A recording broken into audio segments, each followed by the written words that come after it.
to Morocco. This taxi is tough on the spine. Ready for some thought-provoking conversations? Get ready to stir up those emotions as we run down 8 of the most racist actors in old Hollywood history. No, sir. No, sir, I ain't. Haven't butted into anybody's business since I was 18-year-old. Number 8, John Wayne. Born Marion Robert Morrison on May 26, 1907, he would go on to become a legendary figure in American cinema, renowned for his commanding presence and major impact on film, especially in westerns and military movies.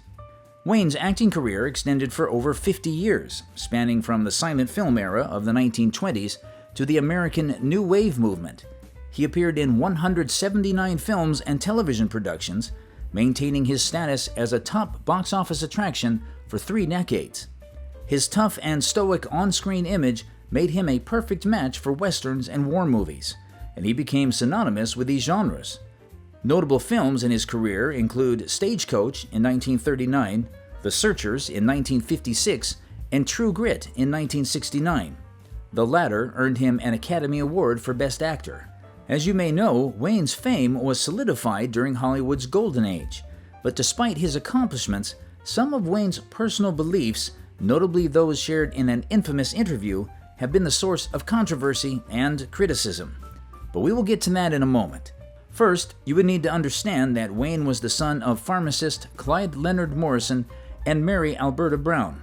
His family moved often during his youth, finally settling in Glendale, California.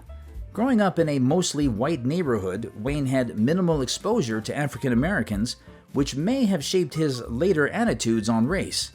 He attended the University of Southern California, USC, initially studying pre-law and playing on the university's football team. Unfortunately, an injury cut his athletic career short and led him to work on film sets to support himself, ultimately steering him toward acting. Like we mentioned earlier, despite John Wayne's success in film, his legacy is overshadowed by his controversial and racist remarks. In a 1971 Playboy magazine interview, Wayne made statements that exposed his discriminatory beliefs. He expressed support for white supremacy, saying, "I believe in white supremacy until the blacks are educated to a point of responsibility. I don't believe in giving authority and positions of leadership and judgment to irresponsible people." As you can imagine, those words sparked public outrage and have been condemned as overtly racist. In reaction to Wayne's comments and amid a wider societal reckoning with systemic racism, the University of Southern California's School of Cinematic Arts decided to remove the John Wayne exhibit from its museum. Evan Hughes, the Assistant Dean of Diversity and Inclusion, justified the move. Conversations about systemic racism in our cultural institutions, along with the recent global civil uprising by the Black Lives Matter movement, require that we consider the role our school can play as a changemaker in promoting anti-racist cultural values and experiences. Therefore, it has been decided that the Wayne exhibit will be removed. Although John Wayne is admired by many for his contributions to American cinema, his legacy is complicated by his racist views. While friends, family, and fans remember him fondly, these personal tributes cannot erase the consequences of his public statements. We believe reevaluating his legacy signifies a broader acknowledgement of the importance of confronting harmful ideologies that cultural icons may perpetuate. Wayne's story underscores that even celebrated figures must be held accountable for their beliefs and actions. As discussions on race and representation continue, Wayne's legacy is likely to remain a topic of debate and contemplation. In this world, Elwood, you must be oh so smart or oh so pleasant. Well, for years I was smart. Number 7, James Stewart. Occasionally called Jimmy Stewart, James Stewart was an iconic American actor and one of the most beloved figures in classic Hollywood cinema. Known for his distinctive voice, drawl, and everyman screen persona, Stewart's career spanned over 5 decades from the 1930s to the 1980s. In that time, he appeared in over 80 films, many of which became classics. Stewart was born on May 20, 1908 in Indiana, Pennsylvania. He was the eldest of 3 children. His father ran a hardware store and his mother played the piano. Stewart developed an interest in building and engineering as a child and pursued a degree in architecture at Princeton University. Stewart's acting career began on stage before he transitioned to films in the 1930s. He first gained fame with his earnest and relatable characters in films such as Mr. Smith Goes to Washington, which earned him an Academy Award nomination, and The Philadelphia Story, for which he won the Academy Award for Best Actor. Interestingly, Stewart was the first major American star to enlist in World War II. He served as a pilot in the U.S. Army Air Corps and flew numerous combat missions, achieving the rank of Brigadier General in the Air Force Reserve. Stewart returned to acting after the war and starred in some of his most iconic films, including It's a Wonderful Life, which became a beloved classic despite initially being a box office disappointment. He also worked frequently with director Alfred Hitchcock, appearing in films like Rear Window, Vertigo, and The Man Who Knew Too Much. Stewart married Gloria Hantrick McLean in 1949, and they remained married until her death in 1994. The couple had 4 children. Stewart was known for being a devoted family man and led a relatively private life. Stewart's later career included a mix of westerns, dramas, and comedies. He remained active in film and television into the 1970s and 1980. Today, Stewart is remembered as a quintessential American actor whose roles often portrayed integrity, humility, and strength. He received numerous awards, including an Academy Honorary Award in 1985 for his contribution to the film industry. However, James Stewart has faced some accusations of racism over the years. First, let's go back one more time. James often spent time by himself during his childhood, creating toys and items with an engineering flair. Growing up in the predominantly white community of Indiana, Pennsylvania, may have shaped his views, as distrust of African Americans was reportedly common in the area. The earliest of these accusations came after his first appearance in the comedy film Art Trouble, where he played Bert. He quickly gained popularity for this movie role, but allegations of racism surfaced. Despite those who described him as kind and personable off-camera, it was observed that he was typically associated with white, like-minded individuals. Accusations of racism arose from Stewart's interactions with black actor Woody Strode during the filming of The Man Who Shot Liberty Valance, directed by John Ford. Strode claimed that Stewart kept his distance when they were not filming and declined to shake his hand at the end of the shoot. Hal Williams, another actor, also stated that Stewart dismissed Strode from an episode of The Jimmy Stewart Show due to Stewart's character potentially appearing subordinate to a black man. Strode was replaced by a white actor, even though the show ran for only 1 season. James Stewart passed away on July 2, 1997, at the age of 89. His legacy endures as one of Hollywood's greatest actors, cherished for his contributions to cinema and his embodiment of the values of the classic American hero. Number 6. Paula Dean. 77-year-old Paula Dean is a celebrity chef and television personality known for her Southern-style cooking. She has, however, faced accusations of racism over the years. These accusations were all following several public controversies that significantly impacted her career. These controversies largely stemmed from the first 2013 lawsuit and statements. As you will see, those statements highlighted her use of racial slurs and maybe even the extent to her racist identity. Sometime in 2013, a former employee filed a lawsuit against Dean and her brother, Bubba Hires, alleging racial and sexual discrimination within the workplace. During a deposition for the case, Dean admitted to having used racial slurs, specifically the N-word, in the past. She stated that she had used the word many years earlier, primarily in a private setting after an attempted robbery. Though she claimed this was not part of her everyday language, the admission ignited a firestorm of backlash. The public was particularly concerned because Dean did not seem to fully recognize the impact of her words. Some felt her responses in the deposition were evasive and that she did not show sufficient remorse, leading to perceptions that she was out of touch with the gravity of racial issues. During the same deposition, Dean discussed ideas for a Southern plantation wedding she had once envisioned, complete with black servers dressed in clothing reminiscent of antebellum-era slaves. While Dean stated that she did not end up hosting such an event, her comments reinforced a perception that she was insensitive to the painful history of slavery and its legacy. Many viewed this as an example of romanticizing the antebellum South, which some people found offensive and racially tone-deaf. Thankfully, the fallout from these revelations were swift. Following the release of her deposition, Dean faced public criticism and lost major sponsorships and partnerships. The Food Network, where she had been a popular figure for over a decade, chose not to renew her contract, effectively ending her show. Major brands and retailers, including Walmart, Target, and Home Depot, severed ties with her, resulting in a significant blow to her brand and reputation. Dean issued several public apologies after the backlash, but many felt they lacked sincerity or understanding of why her comments were offensive. Some interpreted her apologies as damage control rather than genuine remorse. Critics argued that Dean's initial responses, both in the deposition and in subsequent apologies, reflected a lack of awareness about racial sensitivity. If anything, her apology further cemented the perception that she held racially biased views.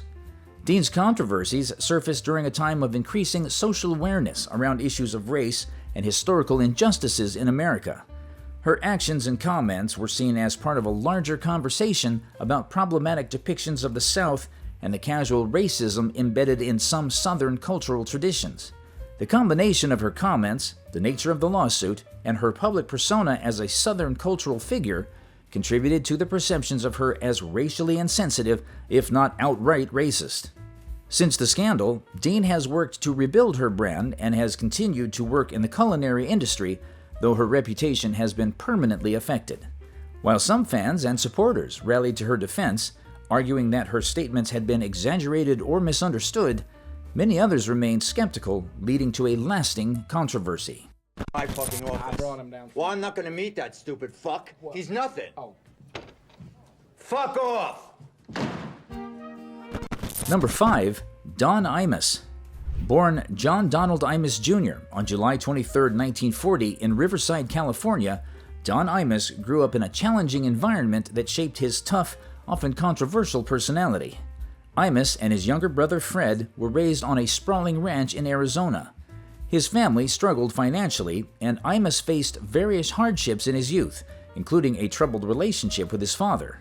He dropped out of high school and held a range of low-paying jobs, including as a brakeman on the Southern Pacific Railroad, before finding his way to radio. Imus's rise to fame in radio was fueled by his distinctive, edgy style. He started his career at a small station in Palmdale, California, and later moved to KUTY in Palmdale, where he developed his signature shock jock persona. Imus found his way to larger markets, including Sacramento's KXOA, where his irreverent humor and stunts began to gain attention. His unconventional style, which included prank calls, satirical segments, and off-color humor, set him apart from typical DJs and attracted a loyal audience. In 1971, Imus landed a job at WNBC in New York City, a major breakthrough that would define his career. His morning show, Imus in the Morning, became popular for its mix of music, humor, and edgy commentary. Imus's willingness to push boundaries brought him both fame and controversy, and he played a major role in shaping the shock jock format later popularized by figures like Howard Stern. Eventually, he mastered a unique blend of humor and social commentary, often inviting politicians, authors, and media figures onto his show, which helped him reach a wide audience. Now, there would be several controversies over his career due to his provocative language and humor, but still, Imus had a long-running career in radio. His career had its share of ups and downs, including the notable 2007 incident where he was fired for making racially insensitive comments about the Rutgers women's basketball team. The incident occurred during a segment on his nationally syndicated program, Imus in the Morning, when he referred to the Rutgers University women's basketball team using derogatory and racially insensitive language. Imus called the team members nappy-headed hoes. By doing so, he sparked immediate outrage from various communities, civil rights organizations, and public figures. The backlash was swift and severe. Prominent leaders, including Reverend Al Sharpton and Reverend Jesse Jackson, demanded accountability and called for Imus's dismissal. In response to the public outcry, CBS Radio and MSNBC, which aired the show, suspended and subsequently terminated Imus's program. The incident highlighted the pervasive issue of racism in the media and prompted a broader discussion about the responsibility of public figures and media outlets in addressing and preventing hate speech.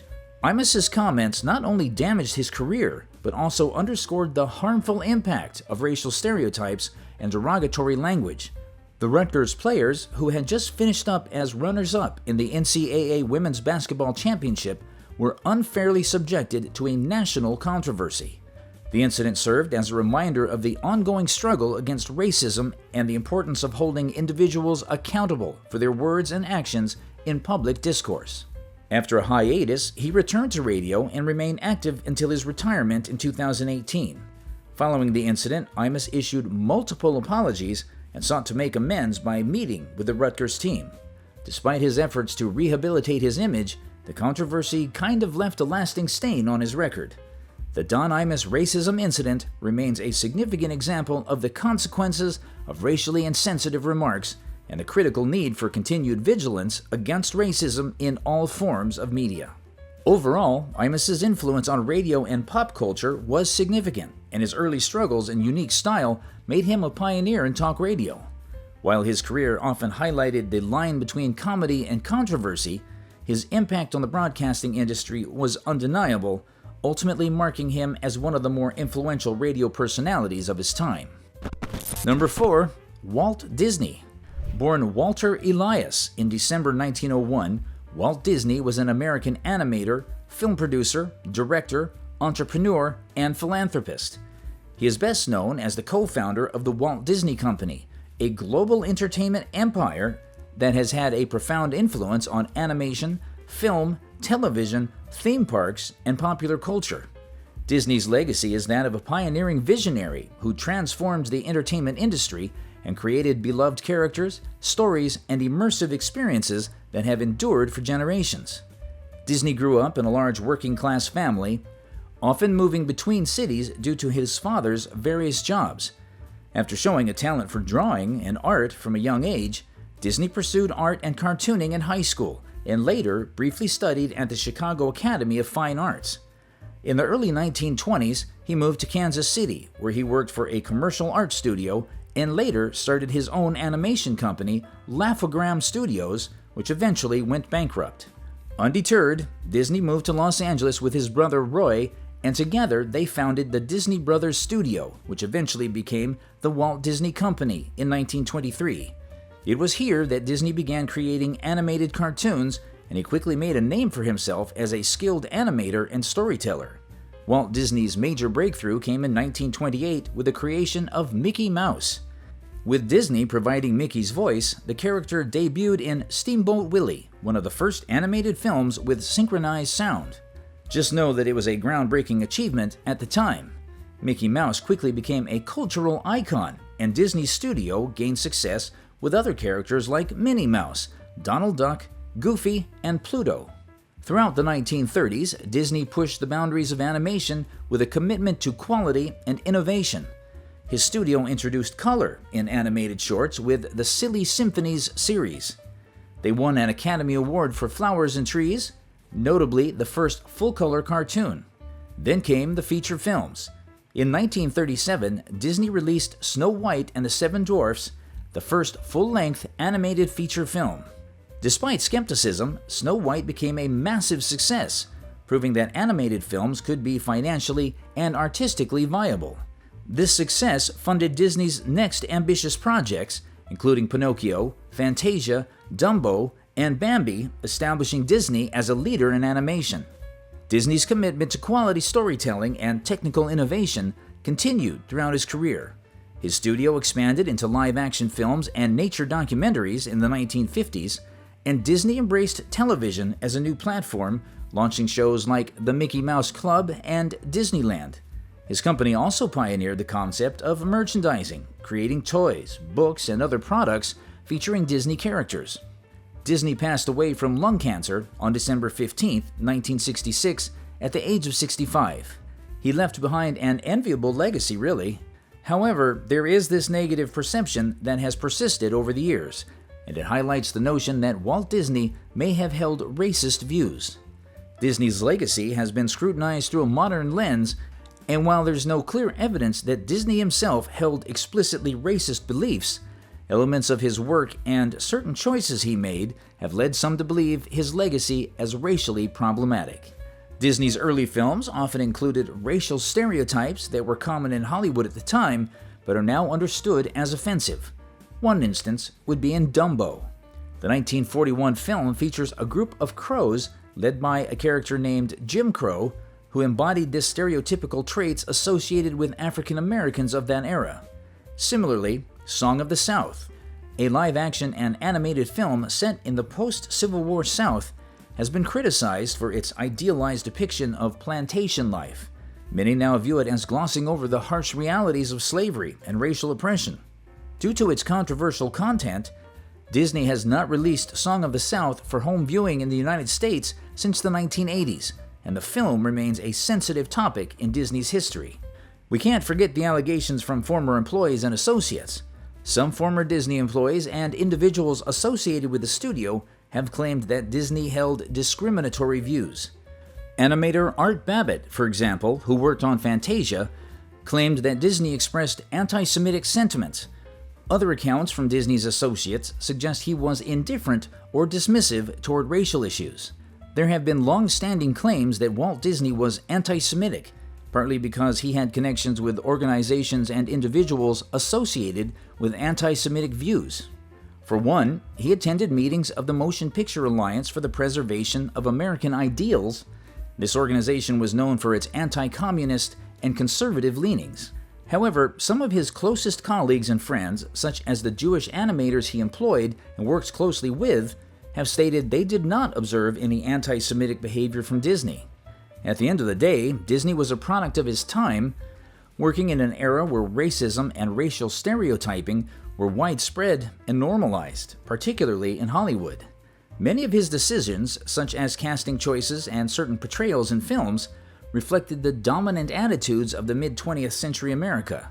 While many creators in Hollywood did little to challenge these norms, Disney's work, given its massive influence, is more closely examined for its role in perpetuating such stereotypes. Disney's status as an iconic figure has made his legacy a point of interest, especially as society has become more aware of issues of racial representation and sensitivity. Disney Studios has since made strides to improve representation and has addressed some of the problematic aspects of its past. For example, Disney Plus includes content warnings on some older films, acknowledging its outdated stereotypes, and the company has sought to diversify its characters and stories in recent years. If you made it this far, do hit the subscribe button and turn on the notification bell so you don't miss any updates from us.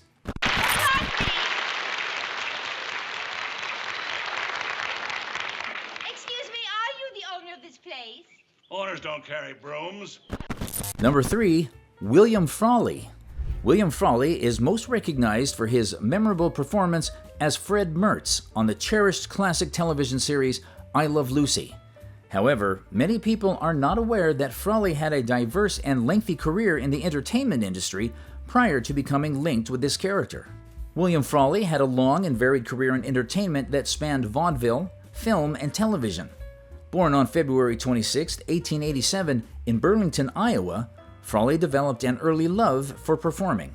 Despite his mother's religious disapproval of theater, Froley followed his passion for acting and taking small parts in local theater productions and amateur performances at the Burlington Opera House.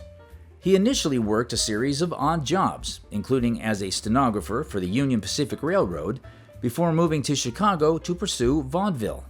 By the early 1910s, he had begun performing in a comedy duo with his first wife, Edna Louise Brett. They found moderate success on the vaudeville circuit, but their partnership ended when their marriage dissolved in the 1920s. After his vaudeville days, Froley transitioned into film in the late 1920s, around the time talkies were becoming popular. He moved to Hollywood, where he was cast in character roles that took advantage of his gruff demeanor and comedic timing. Throughout the 1930s and 1940s, Froley appeared in over 100 films, often playing wisecracking or hard-nosed characters in comedies, dramas, and musicals. Some notable films he appeared in include Going My Way in 1944, Miracle on 34th Street in 1947, and Gentlemen Prefer Blondes in 1953. One thing to note, though, despite his prolific work, Froley never reached leading man status and was mostly cast as a reliable supporting actor instead. Froley's rise to major fame, however, came in the early 1950s when he was cast as Fred Mertz on I Love Lucy. Lucille Ball and Desi Arnaz took a chance on Froley, despite his reputation as a difficult and heavy-drinking actor. Froley's portrayal of the cranky yet lovable landlord brought him widespread acclaim and cemented his place in television history.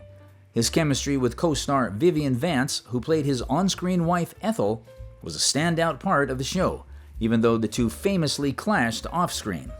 I Love Lucy became one of the most iconic sitcoms of all time, and Froley's performance as Fred Mertz earned him 5 Emmy nominations. His work on the show defined his legacy and made him a household name. Nevertheless, his off-screen persona was considerably less appealing. He was known for his misogynistic views and battles with alcoholism. This was a huge problem because it often overshadowed his acting abilities. His negative behavior and drinking problems hindered his career and prevented him from reaching significant fame. By the time he became part of the I Love Lucy cast, he had already gained a notorious reputation, causing some industry executives to be reluctant to cast him. Desi Arnaz and Lucille Ball faced pressure to find a replacement due to Froley's persistent drinking and frequent racial slurs. His racist words were so bad that it reportedly created an uncomfortable environment for his colleagues. His relationship with his on-screen spouse, Vivian Vance, was especially tense as he often made belittling and hurtful comments toward her. Despite these difficulties, Froley's portrayal of Fred Mertz continues to be cherished by television viewers. Imagine leaving a lasting impact even as his personal struggles persisted? Somehow, William Froley was able to manage it. After I Love Lucy ended, Froley continued his career in television, notably as Bub O'Casey on My Three Sons, another popular sitcom of the era. He stayed with the show for 5 seasons until his health began to decline in the early 1960s. He left My Three Sons in 1965 due to health issues and passed away a year later in 1966 at the age of 79. Stop, Paul! Stop, Paul! Stop! No! When you pull a gun, kill a man. Yes, Paul. Number 2, Walter Brennan. Walter Brennan was a well-known Hollywood actor, particularly recognized for his performances in the 1930s and 1940s. Born on July 25, 1894 in Lynn, Massachusetts, to Irish immigrant parents, he initially attended Rindge Technical School in Cambridge before pursuing acting at the age of 15. However, his budding career was interrupted by World War I, during which he enlisted in the Army and sustained injuries from mustard gas while serving in Europe. After the war, Brennan worked as a reporter and explored various paths to achieve financial success, including operating a pineapple farm and venturing into real estate, which was initially fruitful but ultimately failed. He returned to acting and began landing minor roles, some of which were quite brief. Brennan's rise to fame began in earnest during the 1930s when his talent for playing wise, often quirky older characters caught the attention of casting directors. In 1936, he won his first Academy Award for Best Supporting Actor for his role in Come and Get It. Brennan's ability to convincingly portray much older characters helped him land similar roles, including his Oscar-winning performances in Kentucky and The Westerner. He became the first actor in history to win 3 Academy Awards, a record for the most wins in the Best Supporting Actor category that still stands today. In addition to his film career, Brennan found success in television. He starred as Amos McCoy on The Real McCoys, a popular sitcom that ran from 1957 to 1953. This role brought his folksy persona into American living rooms. His role as the patriarch of a rural family cemented his place in television history and introduced him to a broader audience beyond filmgoers. Despite his professional achievements, Brennan was notorious for his problematic and racist behavior. He infamously stated that protesters should have been met with machine guns. Reports from colleagues on set indicated that he celebrated the assassination of Martin Luther King Jr. and reacted positively to the murder of Robert F. Kennedy in 1968. He was known to oppose civil rights and used his platform to disseminate hateful rhetoric. Exhibiting paranoia, possibly stemming from his beliefs, Brennan constructed a bunker at his Los Angeles estate filled with firearms, food supplies, and other survival essentials, claiming he feared a Soviet invasion of the U.S. Another disturbing report that made the rounds is that he typically pressured his employees to vote for his preferred candidates. Brennan also faced backlash due to his outspoken conservative views, but he never shied away from expressing them. He was known for being politically and socially conservative, a stance that sometimes clashed with Hollywood's more liberal tendencies. This was especially true during the politically charged 1960s, but Brennan did not care. He was also a vocal supporter of the House Un-American Activities Committee, HUAC, and endorsed blacklisting actors and writers he perceived as communist sympathizers. These views put him at odds with some industry colleagues, and his strong opinions likely limited some professional opportunities. Brennan's reputation also took a hit due to rumors about his attitudes on race and social issues. Imagine that he was reportedly resistant to social changes sweeping through the U.S. during civil rights movement. It is as bad as it sounds. While there is limited evidence to confirm some of these stories, his conservative beliefs and rigid views were well known, and they led to some distancing within Hollywood's liberal circles. Brennan passed away in 1974 at the age of 80, no doubt leaving behind a complex legacy in Hollywood. While he was undoubtedly a skilled actor with a rare talent for playing distinctive, memorable characters, his personal beliefs generated controversy and likely affected his legacy in some circles.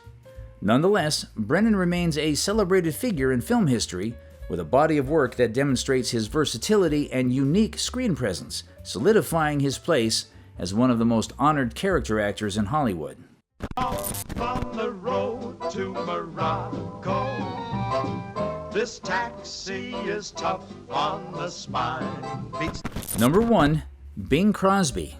Born Harry Lillis Crosby Jr. in Tacoma, Washington, Bing Crosby was one of America's most beloved entertainers.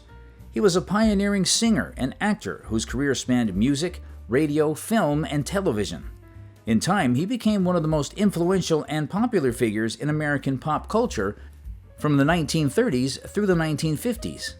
Crosby grew up in Spokane, Washington, in a large Catholic family. His nickname, Bing, came from a childhood fascination with a comic strip character called Bingo. Crosby attended Gonzaga University, but left before graduating to pursue a career in entertainment. He began singing in a small group with Al Rinker, and they eventually joined the Paul Whiteman Orchestra, one of the most popular jazz bands of the time. Crosby's relaxed singing style and smooth baritone voice stood out, and he quickly became a star. Crosby's distinctive vocal style revolutionized popular music, particularly because of his skillful use of the microphone. This style allowed for a more intimate, conversational style called crooning. His vocal techniques helped make recorded music more personal and less theatrical, influencing countless singers who came after him. Crosby received huge success with songs like White Christmas in 1942. It remains one of the best-selling singles of all time. His voice and persona became synonymous with the holidays, and he recorded multiple Christmas albums that are still popular today. Throughout his musical career, Crosby recorded over 1,600 songs, held top chart positions for years, and won an Academy Award for Best Original Song. His musical style was rooted in jazz, blues, and American popular standards, and he was instrumental in bringing jazz elements into mainstream pop music. But it wasn't just music. Crosby was also a successful actor, appearing in over 70 films and winning an Academy Award for Best Actor in Going My Way. His laid-back, relatable persona endeared him to audiences, and he was frequently cast in roles that played off his everyman charm. Crosby's performances in films like Holiday Inn, The Bells of St. Mary's, and White Christmas made him a Hollywood mainstay. Going 3 for 3, Crosby also dominated the radio waves, hosting the popular Kraft Music Hall show for nearly a decade. He pioneered the use of pre-recorded shows in radio, which allowed him more flexibility with his schedule and raised the quality of broadcasts. This innovation helped pave the way for pre-recording in radio and television. Now, Crosby's personal life was complex and often marred by controversy. He was married twice and had 7 children. After his death, his son Gary Crosby published a memoir detailing Bing's strict and sometimes harsh parenting style, which led to some negative reassessments of Crosby's character. Unfortunately, his name is also mentioned in discussions of racism due to a few factors. While there is no strong, consistent evidence suggesting Crosby held overtly racist beliefs or made public statements that would lead to him being labeled as such, a combination of factors, including his work in racially problematic film roles and the general content of his era, have contributed to this perception. Let's begin with all the film roles that reflect harmful racial stereotypes. Some of Crosby's early film work included portrayals of racial stereotypes that were common in Hollywood at the time. For instance, Crosby performed in blackface while shooting the 1942 movie Holiday Inn for a musical number called Abraham. Blackface, although widely accepted for the 1930s and 1940s, is now understood to be offensive and dehumanizing. It is also possible that Crosby's participation in such performances reflects more on the norms of Hollywood at the time rather than his personal beliefs, but it has nonetheless led to modern criticism and discomfort. Like many actors of this era, Crosby worked within a racially segregated Hollywood that often portrayed people of color in stereotypical or minor roles, and he rarely, if ever, spoke out against this system. In contrast, some of his contemporaries, such as Frank Sinatra, became known for supporting civil rights causes. Crosby's lack of visible advocacy for racial equality may have contributed to perceptions of him as either indifferent or complacent regarding racial issues. Generally, Crosby maintained a conservative public image, especially later in life. This sometimes distanced him from the civil rights movements that gained traction in the 1950s and 1960s. Unlike some of his contemporaries who were vocal in their support for progressive social change, Crosby's silence on these matters could be interpreted by some as a lack of empathy or awareness. However, this does not necessarily imply that he held explicitly racist views. Crosby's legacy is, in many ways, shaped by the era he came from. It was a time when racial insensitivities were more normalized in entertainment and where few celebrities openly challenged these norms. So, who gets your vote as the most racist Hollywood star in Old Hollywood? Do share your thoughts in the comments. If you enjoyed this video, don't forget to hit that like button. You also can't miss the next video on screen.